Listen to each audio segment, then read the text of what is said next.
Cześć, jestem Sabina i witam Was serdecznie na kanale Okiem Chorwatki. Tak jak nazwa tego kanału wskazuje, jestem Chorwatką, nie mam polskich korzeni, a języka polskiego nauczyłam się na studiach, więc z wykształcenia jestem tłumaczem języka polskiego i tureckiego przy okazji. Oprócz tego jestem też licencjonowanym przewodnikiem po Zagrzebiu. Na tym kanale będę omawiać różne tematy związane z szeroko pojętą Chorwacją. Czasem będę je omawiać sama, czasem w towarzystwie moich gości.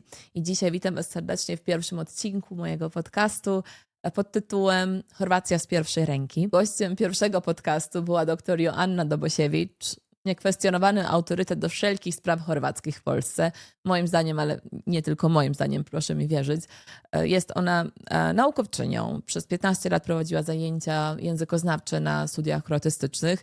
Oprócz tego jest tłumaczem przysięgłym, pilotem wycieczek, nauczycielką chorwackiego, miłośniczką, pasjonatką Chorwacji. Tę rozmowę podzieliłam na dwie tematyczne części i na dwa osobne odcinki z szacunku do Waszego czasu, typowych zainteresowań, jakie potrafię, jestem w stanie przewidzieć mniej więcej. O co chodzi? Chodzi o to, że nie każda osoba, która interesuje się Chorwacją, uczy się też języka chorwackiego, więc takie tematy stricte językowe wrzuciłam do osobnego odcinka, który pojawi się tutaj na tym kanale w następnym tygodniu. Tutaj oczywiście można będzie kliknąć.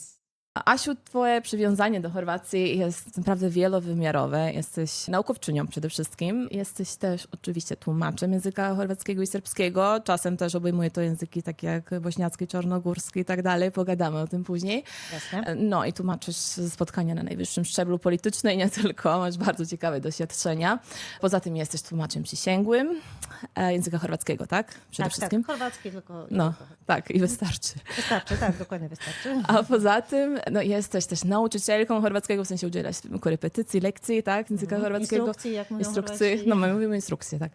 No tak, mylące słówko kolejne, tak. I oprócz tego jesteś pilotem wycieczek. Od 2007 roku, tak się wydaje. My się tak poznałyśmy, ale współpracowałyśmy też wiele razy w branży tłumaczeniowej, polecając się wzajemnie i tak dalej. Bardzo jest mi miło, że ty bierzesz udział w moim pierwszym podcaście.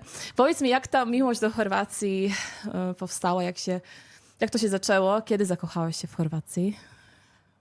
Miłość była od pierwszego wejrzenia, ale najpierw jeszcze chciałam ci powiedzieć, że dziękuję, że pomyślałaś o mnie i cieszę się, że tu jestem i podoba mi się rozmach, z którym to robisz i cały szereg przygotowań. Trzymam Dziękuję. kciuki i bardzo się cieszę, że jestem na otwarciu całego przedsięwzięcia. Dziękuję bardzo. A jeśli chodzi o miłość do Chorwacji, to była zdecydowanie miłość od pierwszego wejrzenia i to nie przez podróże, jak to się często dzieje wśród nowych kroatystów młodych, ale ona rzeczywiście miała takie zaplecze. Wzięła się od książek, od literatury i miałam koleżankę, która studiowała na kierunku, na którym ja w końcu zaczęłam studiować. Ona mnie zaraziła fascynacją. No i tak trochę szłam studiować sobie pod kątem, że zobaczymy, co z tego wyniknie, ale ja już po pierwszym semestrze wiedziałam, że to jest to i że to jest coś, co w życiu chcę robić. I wszystko, co w swoim życiu robię i robiłam i studiowałam, ma mianownik związany z Chorwacją. Turystyka wzięła się z braku stypendiów, dlatego że nie można było przyjeżdżać do Chorwacji. Ja byłam już na stypendium w Serbii, to udało mi się zdobyć, natomiast nie mogłam przyjechać na dłużej do Chorwacji. A dla mnie uczenie się języka poza krajem, którego język właśnie poznajesz, wydawało się absolutnie dziwnym i odklejonym. W związku z tym wymyśliłam sobie, że przecież można zdobyć, wtedy jeszcze było obowiązkowe zrobienie papierów pilockich, składanie egzaminów na pilota wycieczek zagranicznych, tak to się fachowo nazywało. I wymyśliłam sobie po prostu, że mogę pracować turystycznie w Chorwacji i to pomoże mi być w tej Chorwacji. I rzeczywiście przyjeżdżałam tu na 2-3 miesiące, co było niesamowicie pomocne. I nie tylko pomogło mi językowo, ale pomogło mi się tak już absolutnie zakochać w tym kraju i tak je posmakować, pożyć, doświadczyć tej codzienności. Ja mieszkałam na wyspie Rab, więc to było świetne doświadczenie, pływać dookoła, aby zdobyć przyjaciół tutaj, a że Chorwaci są serdeczni i otwarci, to wszystko się wzajemnie napędzało. Natomiast po studiach turystyka w ogóle miałam bardzo długą przerwę, ponieważ się zajęłam właśnie naukowo Chorwacją, nie miałam czasu na wszystko. I potem gdzieś ta turystyka tak pomału wracała. No i to jest moja praca dodatkowa, w związku z tym mogę sobie ją dozować. Jak nie mam czasu, to niestety nie podróżuję, a jak tylko mogę, no to raz na jakiś czas udaje mi się przyjechać z turystami Tak. do Chorwacji i mówić, opowiadać im o Chorwacji. To jest tak przemiłe i wzruszające i piękne. I dziękuję Ci za to, za ten wkład po prostu, bo te nasze relacje polsko-chorwackie się rozwijają, naprawdę kwitną, tak? I powiedz mi, jak to się zmieniło na przestrzeni lat, bo Ty jak zaczynałaś, na pewno, no wiem, że Chorwacja cieszyła się dużą popularnością, ale wydaje mi się, że coś może się troszkę się zmieniło, tak? Bardzo dużo się zmieniło. To znaczy, ja jeszcze pamiętam Chorwację taką już turystyczną, ale jeszcze nie bardzo turystyczną. W tym sensie, że turystyka, no to było krótko po wojnie, parę lat, kiedy ja zaczęłam tu przyjeżdżać. Więc turystyka jeszcze tak naprawdę raczkowała, przynajmniej nie była na taką skalę, jak jest w tej chwili w Chorwacji. I nie było takiej infrastruktury, a przede wszystkim nie było aż tylu turystów, ile jest ich teraz w Chorwacji. Na pewno nie było tylu Polaków. Polacy jeszcze wiele mieli przed sobą, żeby się o tym kraju dowiedzieć. A co się zmieniło? Bardzo dużo się zmieniło. Od infrastruktury po promocję, przygotowanie, to, że mamy bardzo dużo możliwości, jeżeli chodzi o współpracę z Chorwatami, którzy znają doskonale polski, czego jesteś świetnym przykładem. Dziękuję bardzo. I no, ta turystyka jest dużo lepiej już teraz przygotowana, a na pewno pod polskiego turystę również. I właśnie chciałam Cię zapytać, czy zauważyłaś może, że posługując się językiem chorwackim lub ewentualnie serbskim też na przykład, zmieniasz troszkę sposób myślenia, czy twoje postrzeganie świata zmienia się pod wpływem innych języków? Zdecydowanie. Pamiętam w Dubrowniku zajmowaliśmy się, bo to była taka grupa badaczy, z Krystianem Nowakiem, notabene świetnym pisarzem i świetnym człowiekiem. Lubię go i jako pisarza, i jako człowieka. Zajmowaliśmy się biografią lingwistyczną. To są w zasadzie badania, które ciągle nie są dobrze rozwinięte, a uważam, są fantastyczne. I to, co robiliśmy i jak nam świetne wyniki wyszły i jak okazało się, że mamy podobne ścieżki, które nas doprowadziły do tej slawistyki, chociaż jesteśmy z różnych części świata, bo ktoś się urodził na Duńskiej Wyspie, ktoś w Szwecji, ktoś w Norwegii, ktoś w Polsce i wszyscy okazało się, że gdzieś spotkaliśmy się w końcu w jednym miejscu, żeby obejrzeć tam naszą biografię lingwistyczną. I wszyscy trochę się zmieniamy, jak uczymy się innego języka. Ja na przykład mówię po chorwacku troszkę niżej, bo uważam, że wy Chorwaci tak mówicie i jakoś mój głos też automatycznie wie, że trzeba się lepiej ustawić. I czuję, że jestem trochę inną osobą. Nie wiem, czy to nie jest zbyt ryzykowne, ale jest coś w tym, że ten język daje ci jakąś dodatkową moc. No. Albo przynajmniej pokazuje ci inne pola porozumiewania się, komunikowania się, których nie masz w swoim ojczystym języku. I to jest fantastyczne. To Tak. jest świetne. Tak, ja też to zauważyłam i myślę, że to jest bardzo ciekawe. Oprócz tego intonacja głosu to zostało udowodnione. To jest tak, bardzo że ważne, bo w ogóle przecież akcent w chorwackim jest bardzo ważny i to wszystko ze sobą gdzieś współgra w pewnym momencie. A czy ty odnosisz wrażenie, że akcent w języku chorwackim to jedna z najtrudniejszych właśnie dziedzin, jakby tak naprawdę z aspektów nauk języka chorwackiego? Bo mnie jako Chorwatce wydaje się, że właśnie na tym polega największy problem u osób, które już są na poziomie bardzo zaawansowanym, ale po prostu nie mogą sobie z tym poradzić, bo jest niekonsekwentny, wręcz irytujący czasem, tak? Bo nie można go zrozumieć tak na poziomie teoretycznym. Raczej trzeba się nauczyć uczyć tak słuchając, moim zdaniem. Zawsze jak ktoś mnie pyta, co jest najtrudniejsze w chorwackim, to jest pierwsze, co mówię, akcent. Bo znam osoby, które mówią bardzo poprawnie gramatycznie, mają naprawdę imponujący zasób leksykalny, ale aż mnie czasem boli ucho, jak mówią bez akcentu, ten akcent jest polski. I ja wiem, że dla Chorwatów to jest też bardzo trudne, bo można powiedzieć bardzo poprawnie zdanie po chorwacku, ale jeśli ono będzie miało zły akcent, to Chorwat ma problem ze zrozumieniem go. Także akcent jest niezwykle ważny. Nie będę mówić, że gramatyka jest mniej ważna, ale rzeczywiście akcent jest bardzo ważny w chorwackim i jest trudny do nauczenia się, to na pewno. Tak. A jeśli chodzi o same studia, ty byłaś na kierunku południowosłowiańskim? To tak się nazywało? Ja zaczynałam studiować filologię serbsko-chorwacką i dlatego był problem, ponieważ Chorwaci nie uznawali jeszcze filologii, już nie uznawali takiej podwójnej i żeby przyznawać stypendia musiała powstać tylko filologia chorwacka, co de facto się stało, więc jakby skończyłam 2 filologie. I rzeczywiście zakres studiów mieliśmy w ramach 2 języków, serbsko-chorwackiego. Natomiast, ale lektorat już był oddzielony. Był lektorat chorwackiego, lektorat serbskiego. I to było, przepraszam, w Poznaniu wszystko, tak? Tak, w Poznaniu. Ja akurat uczyłam się z Jadranką Nemeth-Jajić, którą bardzo mile wspominam, ponieważ nie mówiła nic po polsku i mieliśmy wszyscy nadzieję po pierwszych 5 minutach, że w końcu powie coś po polsku. Po 10 te nadzieje zaczęły opadać, po czym po 20 okazało się, że ona będzie rozmawiać z nami tylko po chorwacku. Jestem jej za to wdzięczna, bo nas bardzo dużo nauczyła już po pierwszym roku. Tak samo było u mnie. Też Ola Wełna, pozdrawiam serdecznie, nasza lektorka, ani słowa po chorwacku. Ona nawet nie znała ani słowa i to bardzo dużo pomogło, to dużo daje. Tak, więc to była ta utrudnia sytuacja, niby, że tak wydawało się. I to rzeczywiście na początku było ogromną trudnością dla nas. Myślę, że dla niej też. Natomiast dzięki temu zrobiliśmy bardzo duży skok. No to rzucenie się na głęboką wodę w ten sposób jest najlepsze, bo przyzwyczajamy się do tego, że błędy są mile widziane. Na podstawie błędów najlepiej się uczymy, bo mózgi potrzebują tego. Oczywiście, oczywiście. I to, że nie widzimy swojej niedoskonałości albo że brakuje, czegoś nam brakuje. Ja zawsze mówię moim studentom, osobom, których uczę, że świetnie, że robisz błędy. To znaczy, że jeszcze jest sens, żebyśmy razem pracowali. Tak. A błędy właśnie pokazują nam to, że masz świadomość tego, że też idziesz do przodu, to znaczy, że wiesz już, że coś tam nie gra, także nie, błędy są dobre. Jesteś dzisiaj właśnie jednym z najbardziej wybitnych ekspertów do spraw Chorwacji w Polsce. Jesteś. Na moje uszy. Ale to jest fakt. Jesteś naukowczynią. Przez wiele lat uczyłaś języka chorwackiego i serbskiego na Uniwersytecie Adama Mickiewicza w Poznaniu. Przez 10 plus 5, tak? Tak, 15 lat mniej 10 jako adiunkt i 5 lat studiów doktoranckich. Tyle, że ja bardziej, ponieważ ja jestem językoznawcą południowo-słowiańskim, więc raczej wykładałam przedmioty z zakresu językoznawstwa.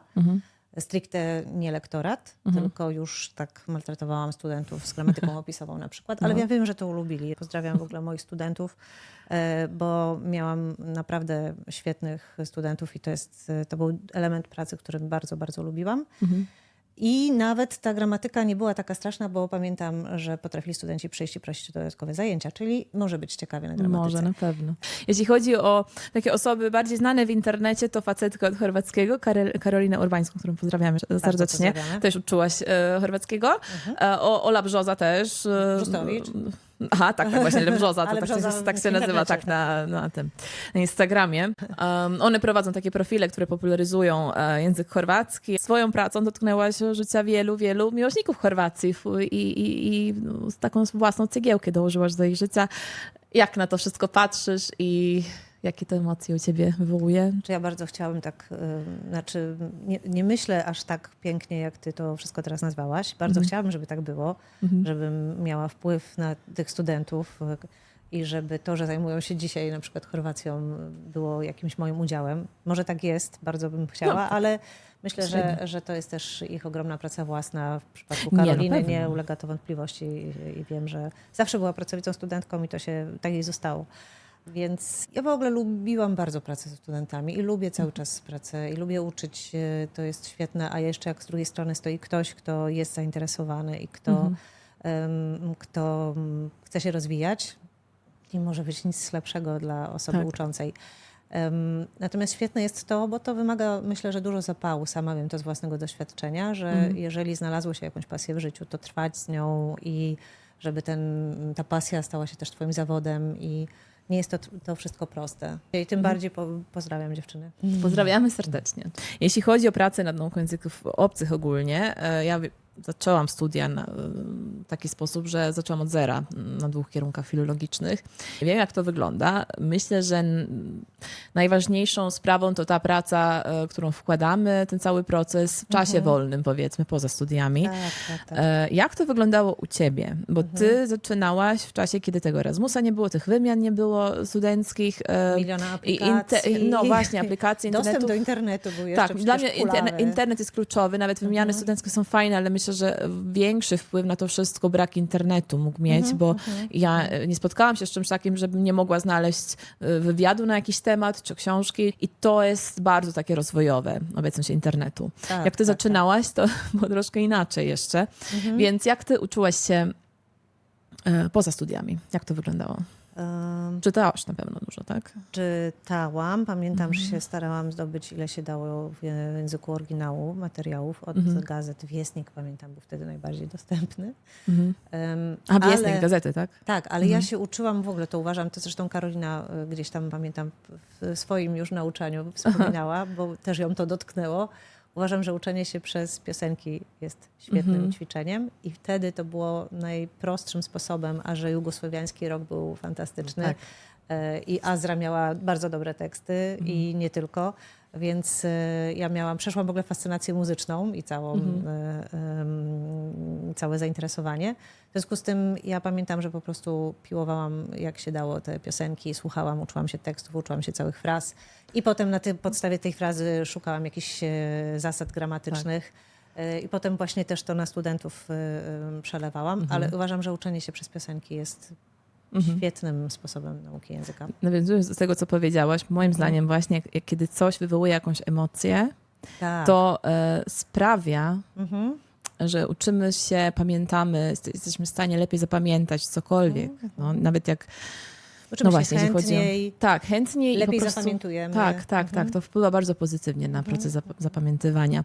Jednym z najczęściej zadawanych pytań w Chorwacji, jak przyjeżdżają tutaj turyści z Polski, to jest kwestia różnic między językiem serbskim a językiem chorwackim, bo ludzie orientują się, że te języki są bardzo podobne do siebie, spokrewnione jakoś, a jednak to są dwa różne języki.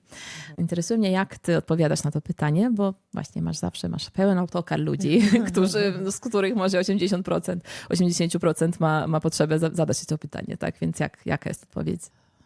Myślę, że Polacy sobie zdają sprawę, że jest różnica w alfabecie. Że nie zawsze wiedzą, że alfabetu cyrylickiego używają Serbowie, a Chorwaci łacińskiego, ale wiedzą, że coś jest z tą cyrylicą w tle, więc na przykład to trzeba uporządkować. Natomiast ja często opowiadam, że te różnice są od razu słyszalne dla kogoś, kto dobrze zna język. Tak naprawdę po 2-3 słowach jesteś w stanie nawet określić, czy ktoś jest z Bośni, czy z Serbii. Nie zawsze to tak od razu następuje, ale niewiele, naprawdę niewiele trzeba. Więc te różnice są słyszalne i one są oczywiste dla mówców każdego z tych języków. Natomiast nie jest to tak, że nie są w stanie się zrozumieć Serbowie i w Chorwacji. I oczywiście to jest kwestia urzędowa teraz, czy wyzywamy tłumacza przysięgłego w sytuacjach, kiedy się coś wydarzy na terenie Serbom, na terenie Chorwacji, a Chorwatom na terenie Serbii. Natomiast wiadomo, że można się spokojnie porozumiewać, przy czym dla wszystkich jest jasna sytuacja, kto mówi po serbsku, kto mówi po chorwacku. Te różnice są oczywiste. Trochę posługuje się na przykład angielskim, że w wersji brytyjskiej i amerykańskiej też jesteśmy od razu tego świadomi, mniej lub bardziej. Natomiast wydaje mi się, że jakieś budowanie podobieństw pomaga trochę zrozumieć zakres tego. Są pewne różnice leksykalne i składniowe, tak też, więc myślę, że to jest tak, dla nas tutaj jest to bardzo oczywiste. Myślę, że Polacy z tego korzystają, jak idą kupić chleb. Korzystają z serbskiego słówka, nie wiedzą, że bardzo często, że po chorwacku trzeba powiedzieć, że chce się kruch. Tak. I to Polacy myślę, że są nawet nieświadomi. Ta radość Polaków, że jesteśmy zrozumiani, wynika czasem z tego, że tak samo jucha, supa, tak? Supa po serbsku, jucha po chorwacku. Taka jucha po polsku to jeszcze krew zwierzęca, tak? Dokładnie, więc to nasza zupa wydaje się w wersji serbskiej bardziej przystępna dla Polaka. Tak. Jeszcze czorba mamy to z tureckiego, to jest taka gęsta. Tak. No. Czy są jakieś anegdoty, które najbardziej lubisz opowiadać? Bo ja z doświadczenia wiem, jak grupy z tobą przyjeżdżają do Zagrzebia, że wszyscy są uśmiechnięci, zadowoleni, naprawdę bardzo cię lubią, turyści i oczywiście nie bez powodu. Najczęściej to jest tak, że Zagrzeb mamy na końcu już tych wszystkich wycieczek, więc już bardzo dużo wiedzą o Chorwacji. O czym najbardziej może lubisz opowiadać? Są jakieś takie anegdoty, które chciałabyś może teraz powiedzieć, bo wiem, że tego jest bardzo dużo, bo z nimi spędzasz od tygodnia do 2 tygodni. Tak. No, ale czy jest coś, co może chciałabyś teraz opowiedzieć jako ulubioną historię o Chorwacji? Ja nie mam takiego stricte schematu. To znaczy ja lubię pracę z ludźmi i bardzo reaguję na to, jaka jest grupa. Tak samo zresztą jak kogoś uczę. To lubię te zajęcia indywidualne, bo poznaję się z tą osobą, mogę przygotowywać materiały pod zainteresowania tej osoby. I trochę podobnie jest z grupami. Wiadomo, że to jest większa liczba ludzi, natomiast staram się słuchać, patrzeć, na co reagują, co lubią. Lubię opowiadać o Deklecjanie. o jego budowaniu pałacu, a potem jak wyglądała jego emerytura. I bardzo lubię opowiadać o Dubrowniku. To jest mój konik. Czasem tylko żałuję, że już jestem pod Dubrownikiem, muszę kończyć, więc już biegnę do tego początku XIX wieku, kiedy wojska francuskie wchodzą, zajmują Republikę i moja historia się musi zakończyć. Ale tam jest dużo anegdot. To jest świetny temat. I Dubrovnik. oprócz tego tak piękne miasto, że... Tak. I właśnie świetne jest to, Obojętnie że nie można opowiadasz, przygotowujesz, co tam będzie i Tak. potem wjeżdżasz i te mury, to wszystko robi takie wrażenie No. i jest efekt wow. No na pewno, na pewno. Mimo, że było ostatnio bardzo gorąco i zauważyłam, że media polskie czasem przesadzają, bo na przykład temperatura morza osiągnęła 30 stopni, prawie, mało nam brakowało. I potem takie nagłówki w Polsce widziałam, znaczy w polskich mediach, piekło w Chorwacji, coś, a ludzie tutaj przyjeżdżaą z Polski do Chorwacji, żeby było ciepło morze. Ja wiem, że to jest skrajne trochę, ale że piekło w Chorwacji to jest przesadzone trochę. I pod tym kątem też, znaczy jeśli chodzi o dziennikarzy, wydaje mi się, że czasem żerują na emocjach tych turystów, Polaków, którzy bardzo lubią Chorwację. Myślę, że latem zwłaszcza to sprzyja, to jest sezon ogórkowy, to sprzyja temu, żeby grać na czyichś emocjach. Wiadomo, że dużo Polaków przyjeżdża do Chorwacji, a w związku z tym jest szansa, że będzie dużo odbiorców tych wiadomości, więc zamiast tutaj opowiadać miłe historie, na przykład o Doklecjanie albo Dubrowniku, to wtedy bardziej chwitliwe są te upały. No, są w tej chwili naprawdę, rzeczywiście, jest gorąco. Ale ja już na przykład też dostaję jakieś wiadomości z zapytaniem, czy rzeczywiście można przyjechać. Czy żyjesz? Straszne, tak, albo znajomych pyta, jedzie i tak dalej. Myślę, że to można sprawdzać po prostu prognozę pogody i nie nosić się z całymi tymi historiami. Myślę, że dla tych osób, które już były w Chorwacji, te informacje nie są tak nośne. Natomiast ktoś, kto jedzie pierwszy raz, rzeczywiście może im ulegać. I myślę, że po prostu to jest też kolejny dowód, że Chorwacja jest popularna i że o Chorwacji warto pisać, bo ktoś to przeczyta. Szkoda tylko, że czasem wykorzystuje się do budowania takich negatywnych emocji. Chciałam cię zapytać, czy pamiętasz, bo ja pamiętam, w jaki sposób Polacy uratowali sezon turystyczny w 2020-2021 roku. To było fascynujące. Tak, to wielu Chorwatów mówiło, Boże, jak dobrze, że są Polacy. Tak. Uratowali nam sezon. Co byśmy zrobili, gdyby nie Polacy? To słyszałam wielokrotnie. I rzeczywiście, ale to wtedy ta turystyka samolotowa bardzo Tak, to miałaś, wspomogła. ja też byłaś wtedy, pamiętam, samolotówki wprowadzono wtedy.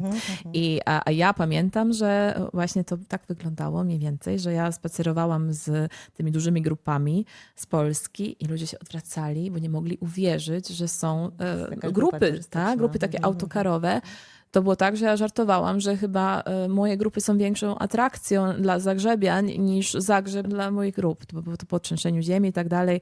Więc było to dramatyczne troszkę, ale było to piękny ten okres pod tym względem. Naprawdę to było bardzo piękne i wzruszające i bardzo miło to pamiętam. No, bardzo trudny był ten rok. A myślę, że też dla turystów, więc tym bardziej ja się cieszę, że się postanowiło parę osób jednak wybrać. Ale wszyscy byliśmy też spragnieni tego podróżowania. Tak.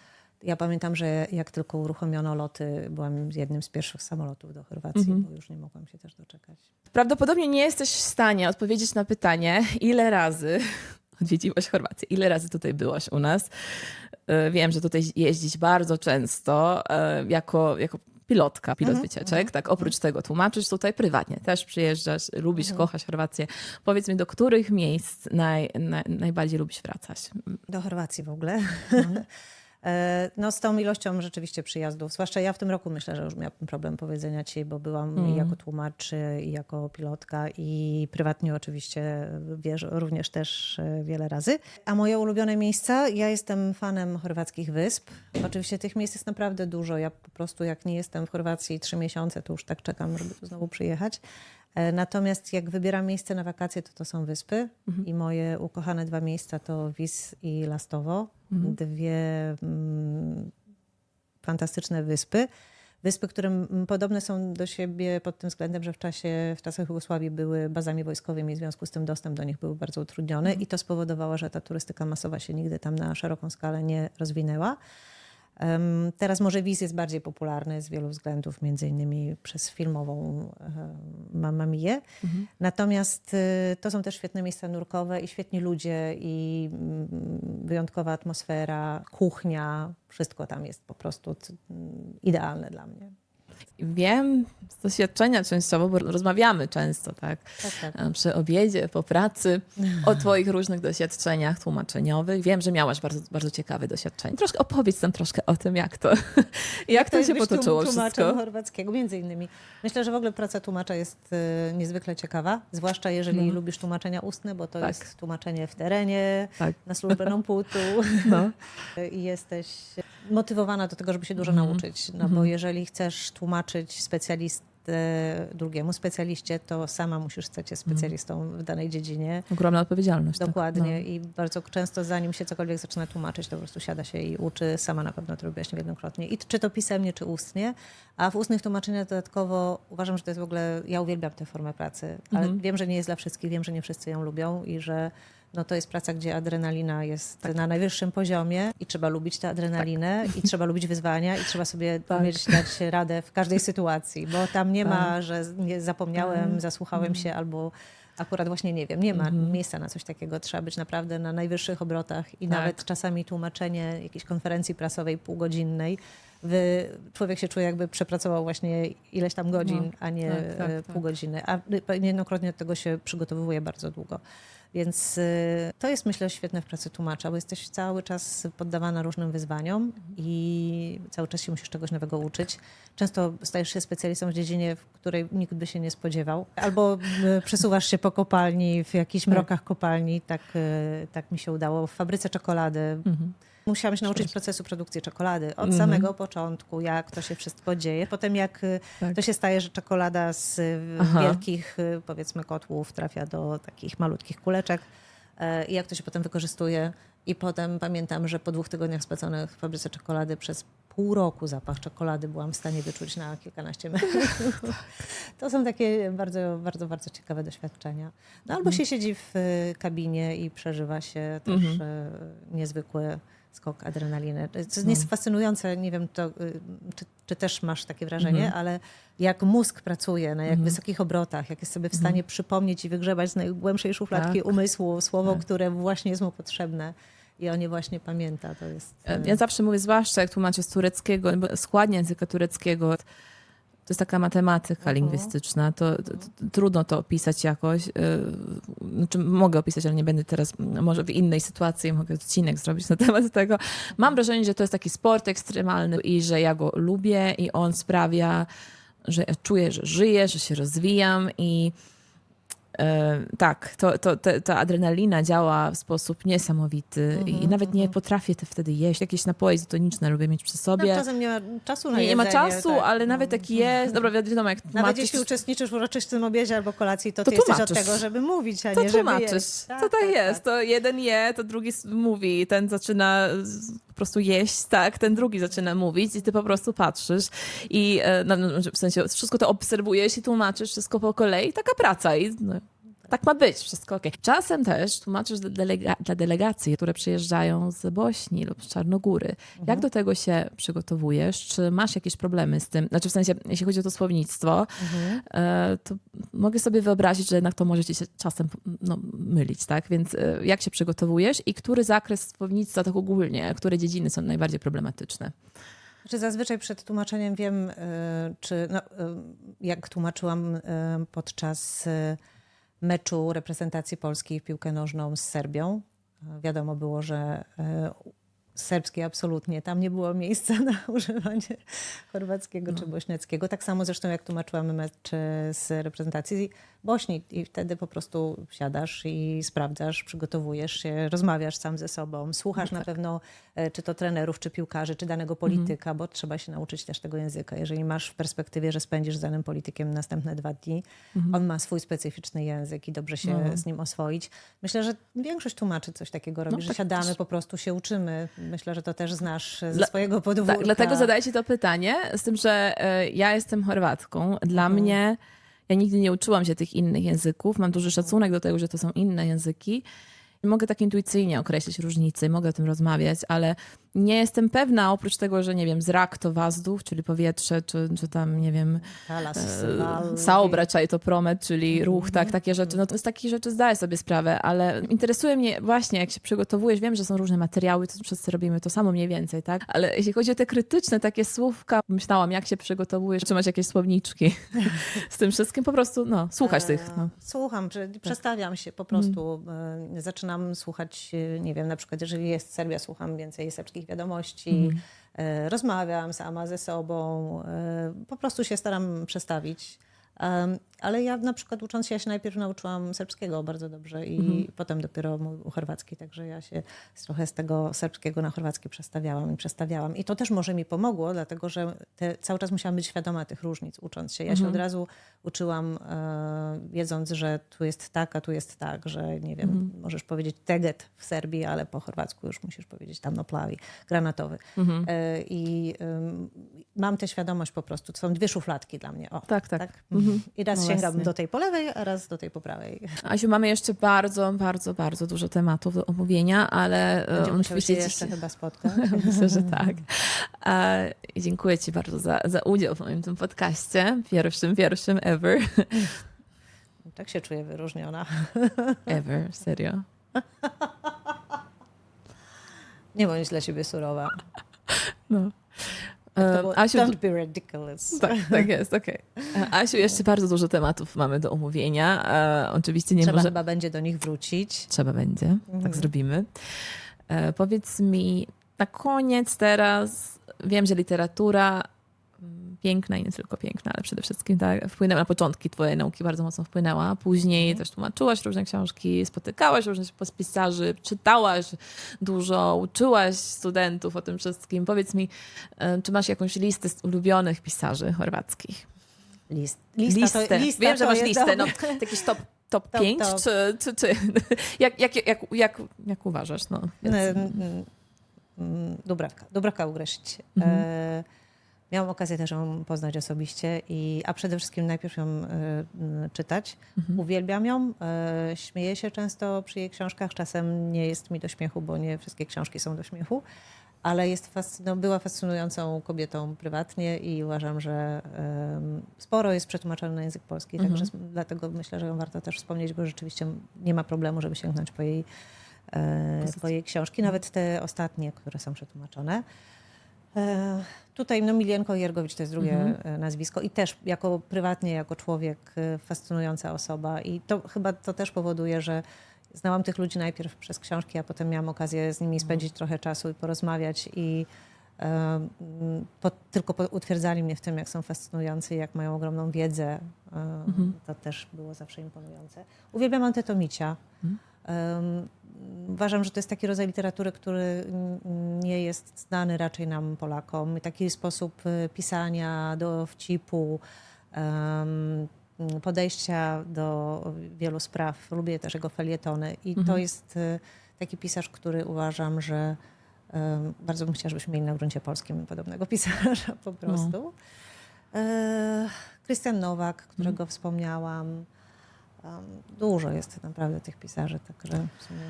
Kiedyś pogadamy też o kwestiach językowych, bo jak czytasz te książki, to też spotyka się z takim... w oryginale. W oryginale to czytasz? jest świetne.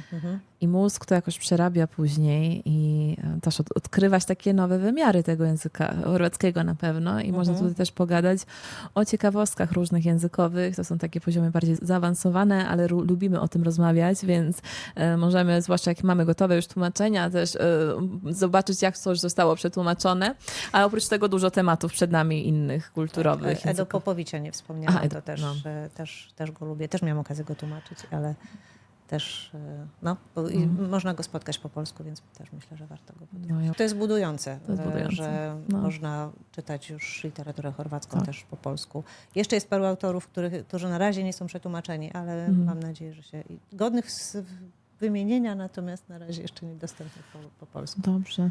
I jest bardzo budujący, miły, przemiły, że miałaś ochotę i czas dzisiaj tutaj ze mną pogadać. To dziękuję Ci bardzo serdecznie za ten udział. Zapraszam ponownie. Oczywiście mamy dużo, my w ogóle planujemy od długiego czasu różne projekty tak naprawdę. To jest Tak, taki pierwszy tak. krok, więc dużo planów mamy i pierwszy krok podjęłyśmy, więc to jest bardzo ważne. Dziękuję Ci jeszcze raz bardzo serdecznie Ja Tobie również. za przemiłą rozmowę.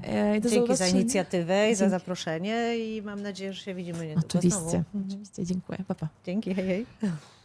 A Wam dziękuję bardzo za uwagę i do zobaczenia w następnym odcinku.